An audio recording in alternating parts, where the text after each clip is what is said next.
The main point in this dialogue is that we can have a standard purchasing process that accommodates different materials and situations.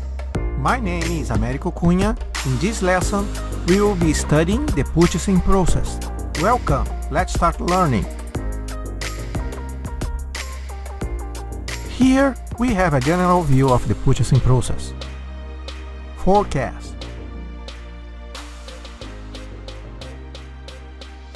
Requirements. Requisition.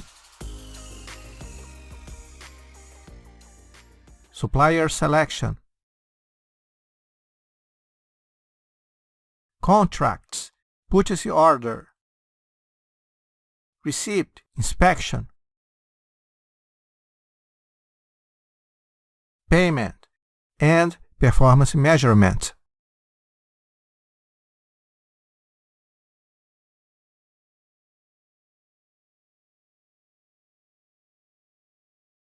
The cycle begins with the identification of needs.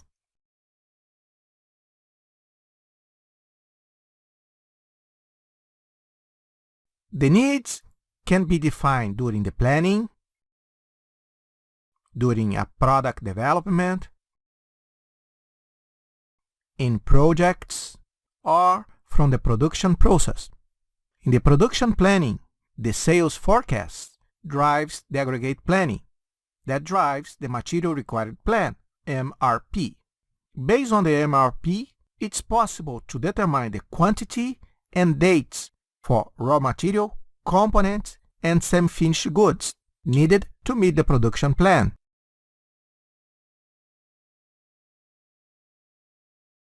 The requisitioning involves the specification, describing material characteristics, quantity, and date in which the material is required.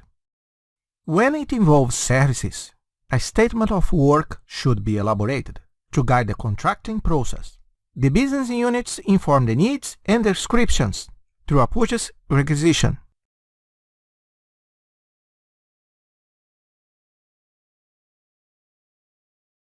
This step involves the tasks for identifying possible suppliers and how to evaluate them.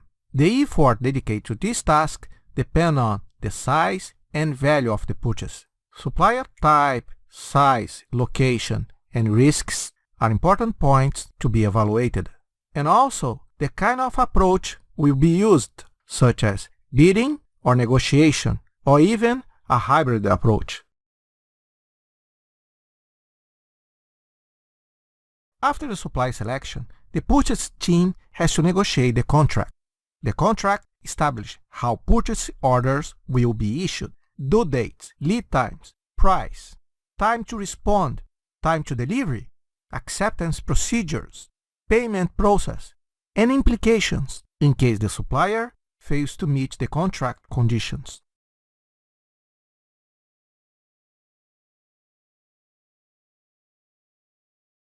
When receiving materials, the purchasing department should coordinate the receiving, inspection, and checking procedures, such as the three-way match.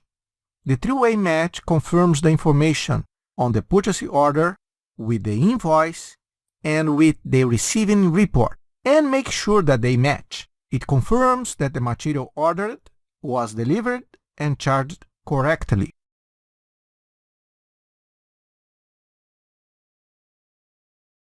After receiving, the purchasing department should authorize the payment according to the contract terms.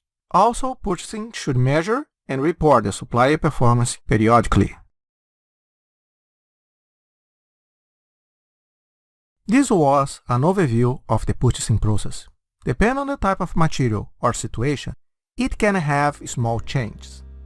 Also, once you land in a job, you should find different terms and activity names. Each company adapts the purchasing process to fulfill specific needs of their business.